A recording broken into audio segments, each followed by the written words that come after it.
Welcome to In the News. It's your hosts, Ryan and Matt. Deshaun sadly couldn't be here today. He is under the weather and quite sick, so it'll just be the two of us. We've covered this topic a lot, but we'll cover it again because of how fast the situation is evolving. And the said topic is Ukraine. I think yeah, woo indeed. I guess we'll first start off with information that came out today. I believe it was a Fox News that had said it, that I believe they have found that 70% of the forces needed for Russia to do a full invasion of Ukraine are positioned now on the Ukrainian border. With 2 weeks ago, they went from 60 to 83 battalions, and currently there are 14 battalions on the way to the Ukrainian border. So we can see that Russia is still in the process of moving up troops, and from what we've heard from British and American governments, it sounds like they're planning, at the very least, some type of a false flag operation to justify a attack on Ukraine. That's the general major things that have happened. So, Kill, do you have any questions or anything specific you want to cover about it? I mean, it just sounds like they're stealing a page out of the Germans' book from World War II, using a false flag to invade their neighbor. A lot of people, a lot of countries do like their false flags. It's very good. At least even if the international community ain't gonna fall for it, it's good for your national community, because then they could be like, we must, because the people of Russia, you need popular support for a war. So Right, that's the one thing that I'm really confused about on the home front for Russia, because they really haven't done any they haven't really gotten their people ready for a war, let alone all the sanctions that are going to be coming their way from the West. yeah, they're kind of in a lot of people, those who like Putin, it's a lot of fervor with his support. So really, I mean, they'll support a war, most likely, from Russian state media, and those who don't support Putin obviously will not support it. But with Russian state media operating on that front, it shouldn't be hard. If they are able to position a false flag attack, blame Ukraine for some, bombing of an apartment building, let's say. Right. For example, definitely unrelated to the bombing of an apartment building that happened directly before Putin won in a landslide. If they were to do that, then they get popular support, probably. Yeah. Yeah, that's really the only way they can garner the public support, is something similar to that. Because right now there really hasn't been any PR campaign to get the people not only ready for a war, but just excited for a war. Just people have been ready since 2014. Because since then they've been constantly saying, these areas of eastern Ukraine are Russian. They want to be Russian. They took Crimea, so the people definitely, or at least they've been definitely pushing the narrative of that Ukraine, or at least part of Ukraine, is Russian, and that they push in different areas. You can see a lot of Russian state media with Ukraine saying, "Oh, the Ukrainians, they're genociding the ethnic Russians." Same thing happened during the Kazakhstan protests. A lot of Russians and Russian state media were saying that if the protesters won, that they would start a genocide against the Russian-speaking individuals in Kazakhstan. Yeah.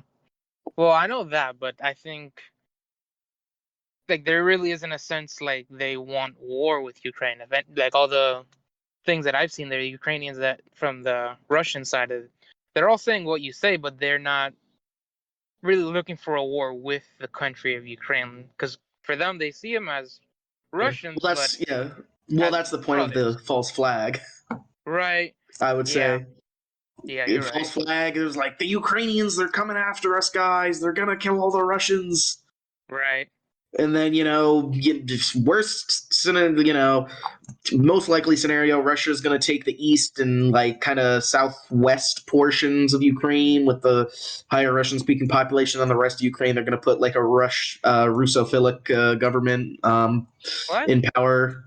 Yeah, that for me, I don't know. I've sort of been shifting in that area, because for me, at this point, because if you think about long-term strategy, because geopolitics, you have to think long-term strategy. let's say Russia does invade. Let's say that they take eastern Ukraine and the southern coastal areas, and they leave the rest independent. With a Russian-backed government, like a puppet government or whatever you want to call it, Yeah. that independent Ukraine will be so heavily leaning to NATO and the EU that even if Putin were to install his own hand-picked people, they would be out within a few years. Because right now, Ukraine is sort of balanced between Ukrainians and Russians who are sort of keeping it balanced. But ever since Russia took Crimea, it's been slowly increasing the support for the EU and NATO within the Ukraine. Taking the eastern half would just give the entirety of Ukraine that's left to the West. Because there really wouldn't Yeah. be anyone left in Ukraine to oppose joining NATO and the EU. So honestly, Russia has to consider consider the Repercussions. the repercussions and the pros and cons. Like, do they want to take all of Ukraine and deal with a I don't know guerrilla type of resistance for a few years, or do they want to just let Ukraine survive in some fraction of what it former of Yeah. fraction I of what it is guess. now, Yeah. The but most. have it fall into EU's hands, Yeah. I think EU the and NATO. probably. I mean, the most logical thing I could view from the Russian point is if they take all of Ukraine, um, even with the, I mean, look, they just left. I'm gonna put that in quotes, Kazakhstan, but I mean, look at what happened with Lukashenko. The same thing happened way back, 2018, 2016, massive protests. And then Russia shows up, moves in troops, they leave, but all of a sudden Lukashenko now relies on Putin for keeping his power. So Kazakhstan is most likely in a similar situation. They take Ukraine. Now they have a lot of nice land with lots of assets, taxpayers, Yeah. resources. Kazakhstan uranium and oil. It's all Ukraine, as per usual. Russia does like their warm water ports. They do have Crimea, so they must have been quite happy when they got that without a fight.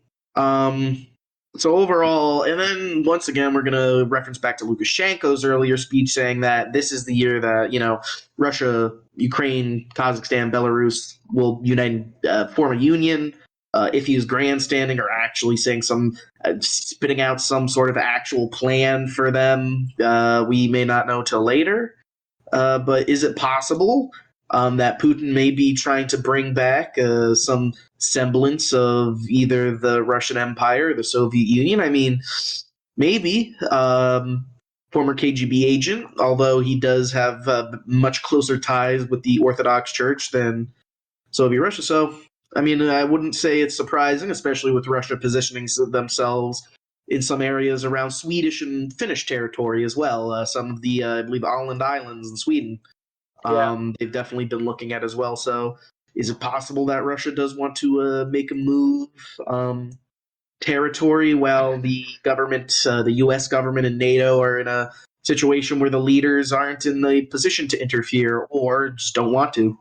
Yeah, another thing to keep in mind is also Russia isn't really just doing it just for the quote unquote prestige or saying they got their land back or anything, but also for them, it's more of a liability that Ukraine is, because the more westward Ukraine leans, the more eastward NATO's weapons are to Russia.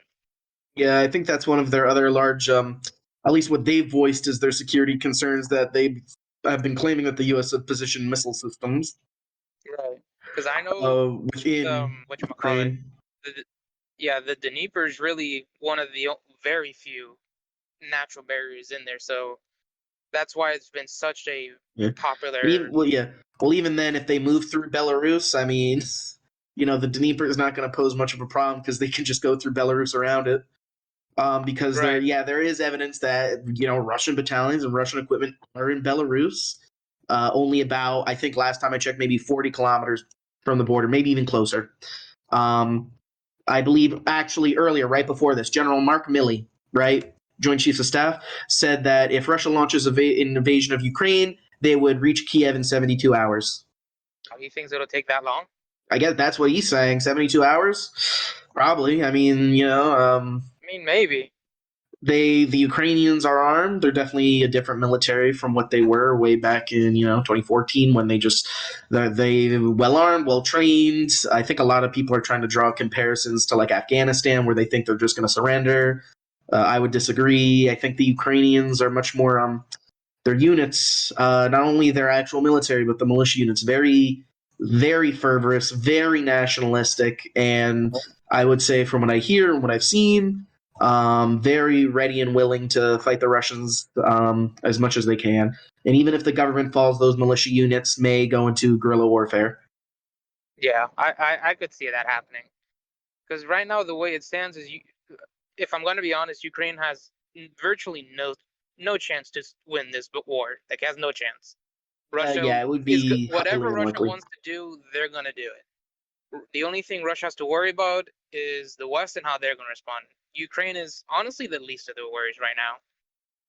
Yeah, So, Ukraine would be. Yeah, I think their main thing is probably just watching what NATO does. It looks like NATO's not going to involve. I think back in April, did the same thing with a small buildup. I think they were testing NATO and they saw that NATO didn't really do anything about it. So I think now at the current moment they think they're ready. At some point or the other, they will invade by mid to later this month. I could see.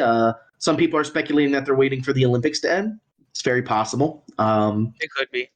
And I believe right now they've taken a lot of battalions off the Chinese border in their eastern flank, and definitely are working together with China much more.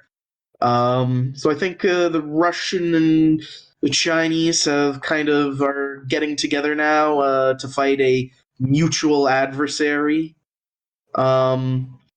In which case, America will be at the disadvantage, I'd say.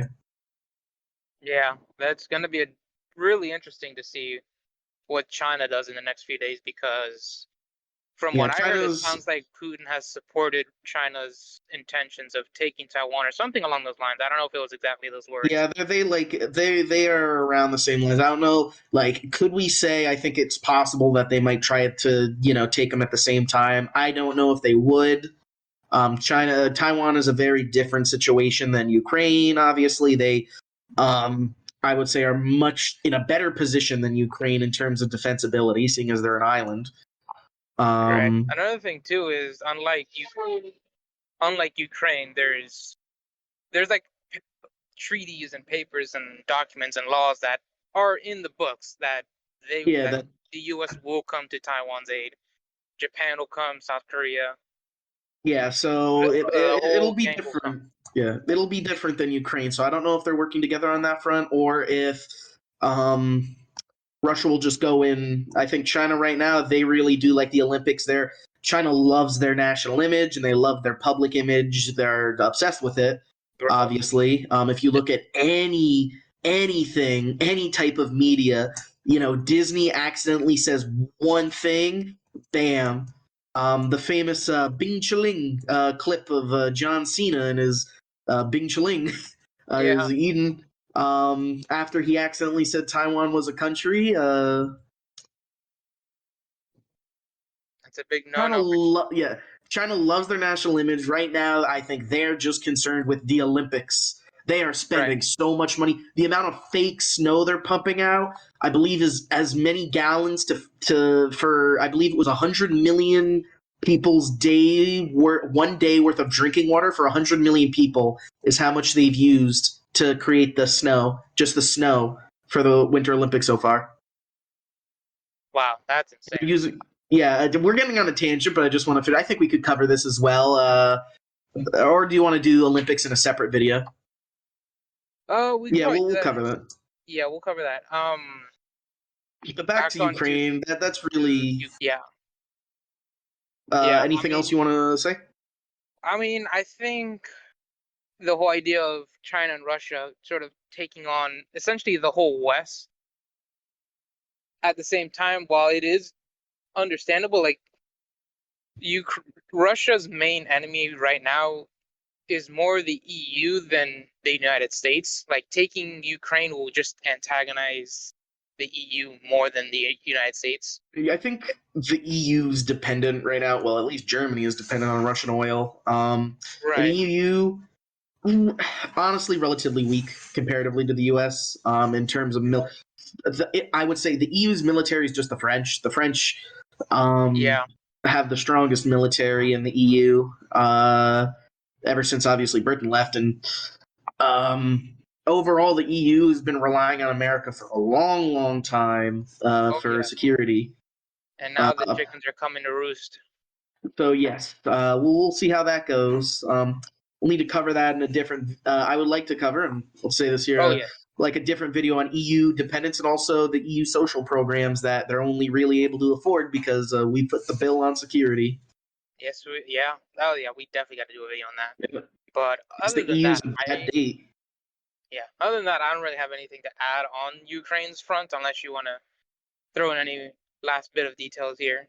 I think those are the major details. If you want to look at it, was recently, if I remember correctly, it was the airborne. What's the 13th Airborne Corps, I believe, released a public address that they recently landed in Poland and Germany. So our troops have gone over. We do have more troops now stationed in Poland and Germany. And who knows? We'll see how this goes. Will Russia invade Ukraine? Will NATO or the U.S. get involved? Time will tell. Apart from that, guess we'll just go to the outro and say the cheesy but classic. Remember to like and subscribe because YouTube algorithm, we do like taking advantage of that. Yes, we do. Check out the Twitter, where we update news as often as possible. And check out our other videos. Thank you for joining us and our two hosts, Ryan, myself, and Matt. And hopefully Deshaun will be better and he'll be back next week.